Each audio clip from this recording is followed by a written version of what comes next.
এই কুমুর আলুপটি পর্যন্ত আপামর জনসাধারণ সেই প্রতিবাদ মিছিল এবং শ্রদ্ধাঞ্জলি জানাবার ভারতীয় সেনার বীরত্বের প্রতি সম্মান প্রদর্শনে অপারেশন সিঁদুরে নিহত জওয়ানদের প্রতি শ্রদ্ধা জানাতে এবং পেহেলগাঁও হামলার নিহত পর্যটকদের পরিবারের প্রতি সমবেদনা জানাতে জাতীয়তাবাদী পদযাত্রা তারকেশ্বর বিধানসভার বিধায়ক রামেন্দু সিংহ রায়ের উদ্যোগে আজ পারামপুরা শাহবাজার গ্রাম পঞ্চায়েতের বার্না মোড় থেকে পুরুল আলপট্টি পর্যন্ত ভারত মায়ের বীর সৈনিকদের প্রতি শ্রদ্ধা জানিয়ে এই পদযাত্রা শেষ হয়।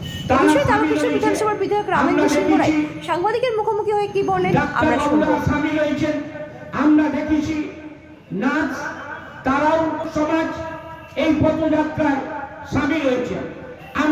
আমরা পদ্মসীদেরকে দেব না আজকের এই অঙ্গীকার।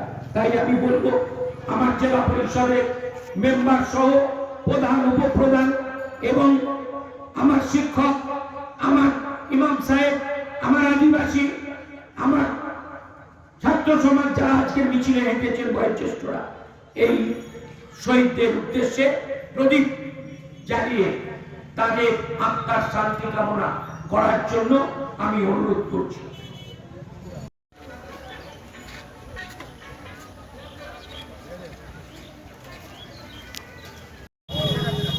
22 এপ্রিল কাশ্মীরের পেহেলগাঁও একটি টুরিস্ট স্পট।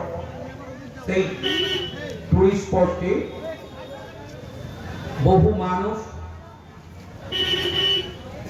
পর্যটক মানুষ তারা গিয়েছিল। সেই পর্যটন কেন্দ্রে যখন মানুষ প্রাকৃতিক সৌন্দর্যকে উপভোগ করছে, ঠিক তখনই পাকিস্তানের মদতপুষ্ট জঙ্গি বাহিনী সেই জায়গায়